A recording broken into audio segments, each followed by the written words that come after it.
You're listening to Disability Without the Detour. Join us as we dissect cases, discuss policies, and interview experts to illuminate the intersection of law and disability. Welcome to Disability Without the Detour with Mark Aiello. I'm Sam Henninger. Hey, Mark, good to see you again. Hey, Sam, how you doing? Doing well. I'm really excited. We're going to dive in today. This episode, I really wanted to focus on workers' compensation.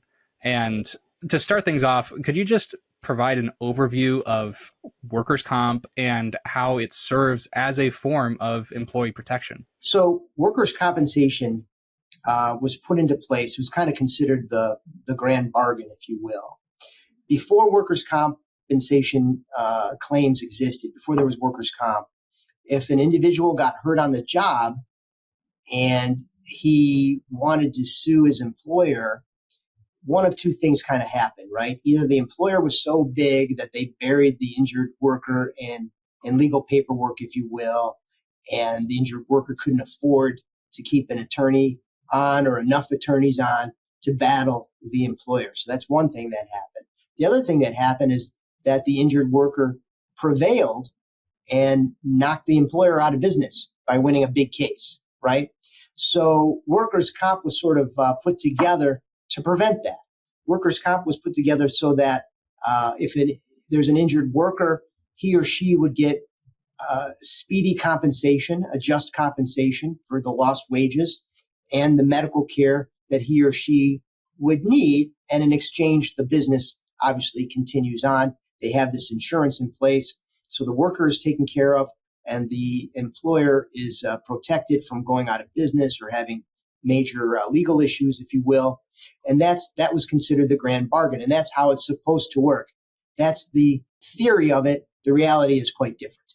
Yeah. So to start fleshing a bit of this out, I'm curious how you would describe the distinctions between workers' compensation and what I think a lot of people are more familiar with, which is like health insurance or disability insurance. Workers' compensation coverage is something that your employer has to buy to protect the employees during the course of employment, so that if somebody gets hurt on the job, that insurance is in place to cover whatever injury you may have. And if that injury is significant enough to make you lose work for a period of time, would replace your wages as well. So that's in place. And that's when you get hurt on the job, typically your exclusive remedy is a workers' compensation case, so that your private insurance, your private health insurance, as an example, would not be responsible for that. And in fact, often if you get hurt, you'll get something from your insurance company. If you go to the hospital or your doctor or whatnot, they'll ask you, was this a work-related accident? Was this a motor vehicle accident, et cetera? Because they're looking to make sure that there's not somebody else, some other entity that's responsible for this coverage, right? So that's why they check on that. But workers' comp, when you get hurt on the job, that is supposed to be your exclusive remedy. Here in Michigan, that remedy would be medical coverage for the injury itself, whatever that might be. So it does not cover your blanket insurance. It doesn't cover continuing to pay your health insurance premiums, et cetera, but it covers whatever injury that might be. So if you hurt your right elbow, all the medical for your right elbow is going to be covered. It also covers a wage loss benefit subject to the state calculation rules. And then if your injury is such that you can't go back to the type of work you did when you were injured, you could also be entitled to up to 2 years of vocational rehabilitation, which might include education and training. Oh, wow. I didn't know about that. You mentioned, for instance, an elbow injury as one case that might be covered under the workers' compensation. What other injuries or accidents are typically covered under workers' comp? And tell me more about the specific requirements for injury and illness to be considered compensable. The two basic things, of course, are what we call specific event injury, right? You're picking up a big heavy pipe and you blew a disc in your back, right? Specific event. We know we did something at that moment and something bad happened. Or you're walking on a job site and you fall in a hole and you break your leg, right? That's a specific event. So we have specific events, and we also have kind of wear and tear type cases, aggravation type cases. So if you do something repetitive over a long period of time, as an example, if somebody hangs drywall and they're looking up and they're hanging drywall, right? And you're in an upward position all the time. Your arms are above you, your neck is looking up. And if you do that repetitively, you may have a claim. Let's say you hurt your shoulder or your neck in that fashion. Your neck or shoulder go bad in that fashion. You may have a claim for that. That might be a compensable workers' comp case. There are, of course, psychiatric claims sometimes. If you have some sort of specific event happen in front of you, something horrible happened in front of you, and you suffered a psychiatric trauma, that could be compensable. Cardiac claims are compensable, possibly. Those are very hard to prove. And then, of course, a hernia, you can certainly have a hernia lifting up something at work. Those have to be reported right away. But those are basically your compensable types of claims. Now, what you just said about at least certain things, you want to file them as quickly as you can. That's one thing I've picked up in the conversations we've had so far, that you don't want to wait around to start getting help. Yeah, absolutely. So you should notify your employer immediately if you got hurt or think you got hurt on the job. You have 90 days to provide notice to your employer. There's 90 days to do that. But it's really very important to notify your employer immediately. And a lot of people, hesitate to do that, Sam, because they don't want to rock the boat, right? Or they don't recognize or realize how hurt they may be. They don't want to cause problems for the employer. They like their employer. Or even if they don't like their employer, they want their job. They don't want any problems. So they may just brush it off and go on, kind of be the proverbial tough guy. But if you've got an injury, you've got to report it. And if it turns out to be nothing, all the better. Who wants to be hurt? But you should really report it right away and make sure an injury report is filed. Okay, injury report. Tell me more about what would this complete timeline look like in terms of you have a claim for workers' comp and getting the benefits? Sure. So there's the theory and then there's the reality, right? There's the two things. So if somebody got hurt today, and today's April 26, 2024, if somebody got hurt today, and you should report it immediately. And when you report it, the employer will typically guide you to their clinic, whatever clinic or doctor that they use. In Michigan, if you get hurt on the job, for the first 28 days, you're supposed to treat with your employer's medical professionals. So that's typically the company clinic. You can treat with your own doctor if you want to, but you're going to pay it out of your own pocket or with your private insurance for those first 28 days. After 28 days, you can see the doctor of your choice. But within those 28 days, you should report to the company clinic. And the clinic may take you off of work. And if they do take you off of work, then that's when the clock starts ticking for a wage loss benefit, Sam. So in Michigan, if you're out of work for 7 consecutive days, you're entitled to wage loss benefits as of day 8. If you're out for 14 consecutive days, the wage loss benefits are supposed to go all the way back to day 1. And all of that ideally would happen within a few weeks, where you would, if you got hurt and the injury was serious enough that you couldn't go back to work, that those benefits would get turned on in 2 weeks to 30 days. And that's what we hope to see, is that it gets rolling within that time frame. A lot of times it doesn't, because the insurance company will say that they want to do an investigation. They want to maybe look at your prior medical records to see if this is actually a new injury, or do you have any previous concerns. As an example, before I mentioned a back injury, they'll ask you, do you have any previous back injuries or back problems? And you should be honest. And if you say yes, they're going to want to look at your records, any previous back records you may have, et cetera. So all those sort of things that go into play. But ideally, the benefits start rather quickly, as they should, because somebody's going without a paycheck, right? And that's very difficult for anybody. Right. Now, you mentioned a couple of, on the timeline, some deadlines, some clocks starting to tick. Could you help us understand some of these more time factors with specific deadlines or timelines that employees should know about when reporting an injury? Yeah, well, again, provide notice to the employer that you've suffered an injury. That should be done within 90 days. Now, within certain parameters, it can be done after that, because the employer would then have to show that it was prejudiced in some way. But very, very typically, you want to report it within 90 days, be straight about it, be honest about it, and get it in there. And again, if it turns out to be nothing but a scratch, so be it. So you have those 90 days. Now, Sometimes people report injuries, but they don't file workers' comp claims right away for whatever reason. You have 2 years from the date of the injury to file the claim if you need to. Again, we always want to file those claims sooner rather than later, but you can file a claim up to 2 years post-injury date. Okay. To continue, what factors, in your experience, determine the benefits an injured worker may receive through workers' comp? I mean, I'm thinking about medical expenses, wage replacement. You mentioned vocational rehabilitation earlier. Yeah. So in Michigan, your wage loss benefit is determined on what's called an average weekly wage. And then you have a corresponding benefit rate from that.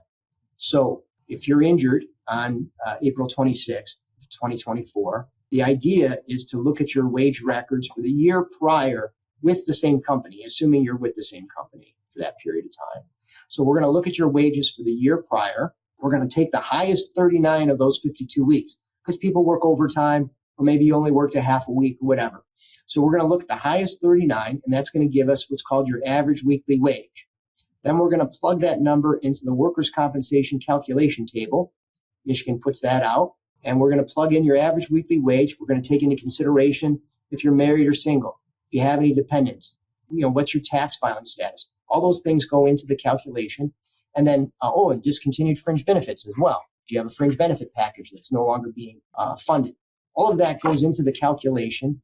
And then that creates an average weekly wage and a corresponding benefit rate subject to the state minimums and maximums for that particular year. Now, that's your rate, Sam. Once you get hurt, and that's your comp rate, that's your comp rate. I often get asked, well, I got hurt 3 years ago. How come and all my coworkers have gotten raises and they're making more money now? I'm not making any more money. Why? Because that's the law, unfortunately. Your wage rate and your benefit rate is frozen as of the date of injury. So, in fact, I had a gentleman see me not too long ago. He had an injury that occurred in 2009, and his comp rate was $600. Well, he went back to work and he continued to work for the same employer all these years. And now he's having more trouble with that particular injury. He went off of work.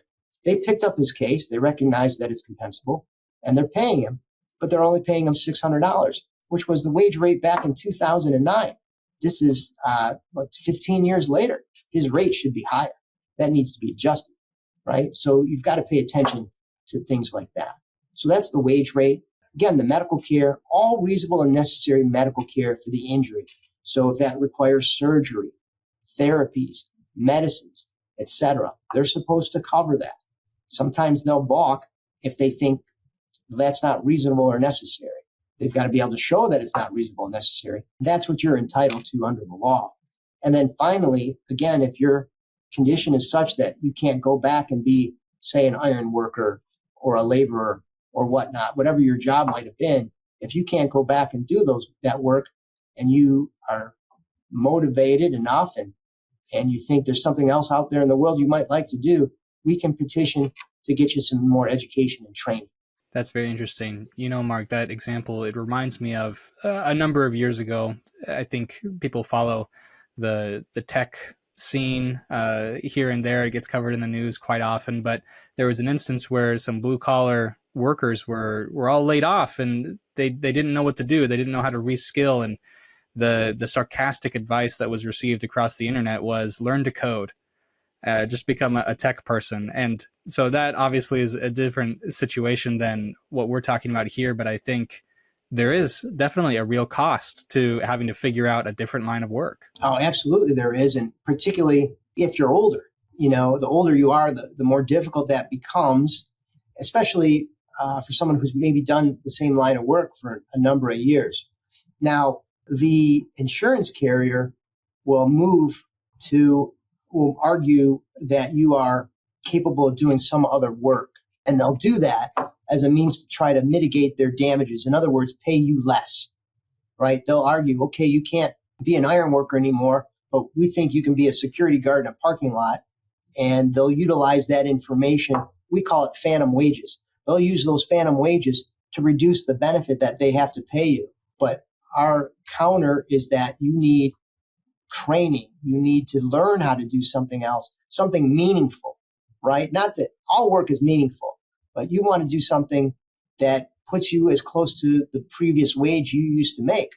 So if you're a high wage earner, and to suggest that you should do something that's a low wage job, I don't think that's proper. And I don't think that has that shows a lack of grace and a lack of dignity towards the employee that's hurt.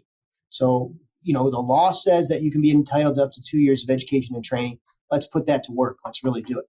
I am picking up from this. You gave a little bit of the historical background as to why workers' compensation even exists. And it does start to come across as, combative or not, there is a back and forth between the person filing and the employer of trying to prove who owes what and how much.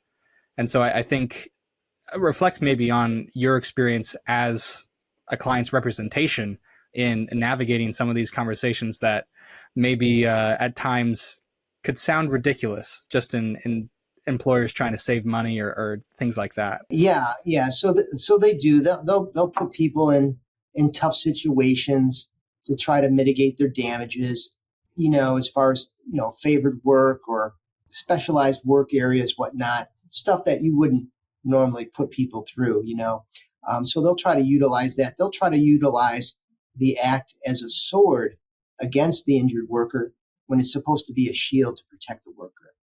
So, there's a lot of that goes on, Sam, where, they use these vocational evaluations to try and reduce what they have to pay people. I see it all the time. We go through it all the time.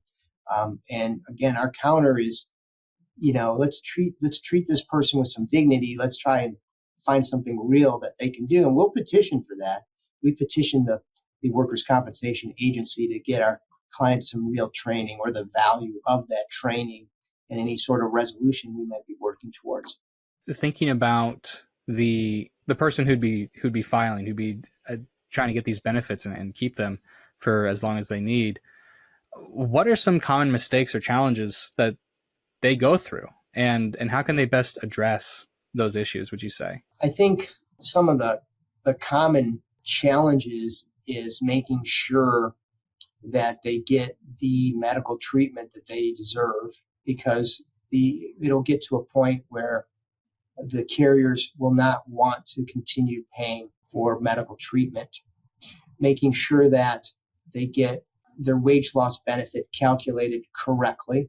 I have seen many times over the years where the insurance carrier tries to nickel and dime the individual and not pay the person the proper rate. Happens all the time. We want to make sure that we track that. So in lines with that, Sam, I tell everybody, make sure you know how to access or keep your wage records, right? In years past, before everybody had an electronic deposit, or it seemed like everybody has an electronic deposit for their wages, we would tell everybody, keep your wage stubs. Now, not everybody gets a wage stub, right? Hardly, I don't know anybody gets a paper check anymore. But you still have access to what your wages are and your deductions for benefits, etc. Make sure you know how to access that, because we're going to want to look at that. And I want to calculate that average weekly wage and your benefits myself to make sure that the insurance carrier's done it properly, because they don't quite often. All right. So we want to make sure that we have that followed up. And then, notice, making sure people are on that your employer's on notice. Taking notes. If you're in the type of job, like if you're a tradesman and you go from job to job, which is what they do, they get assigned a certain job and then they'll go to another place and another place. Keep good notes of where you're going, who you're working for, who's your supervisor, who are your coworkers, what's the site like, and if you get hurt, make a good note of it. Right? Make a good recording of what happened that day. Keep it fresh in your mind. Do it right then and there. That way, if you have to refer back to it later, you can remember. If things go on, Sam, our memories get fuzzy, right? I think it was this day, might have been that day. Let's be accurate about it, and it's easy to stay accurate if you write it down. There's some sort of magic that happens when you write it down. It helps you remember. You have it written down and you'll know it, and it'll be there if we need that evidence later. That makes a lot of sense. I appreciate all this advice and insight you've given us this episode, Mark. Thank you. Oh, thank you, Sam. This has been Disability Without the Detour with Mark Aiello. I'm Sam Henninger. Remember to like, subscribe, follow, because we're going to be having more great conversations with Mark. Thank you again.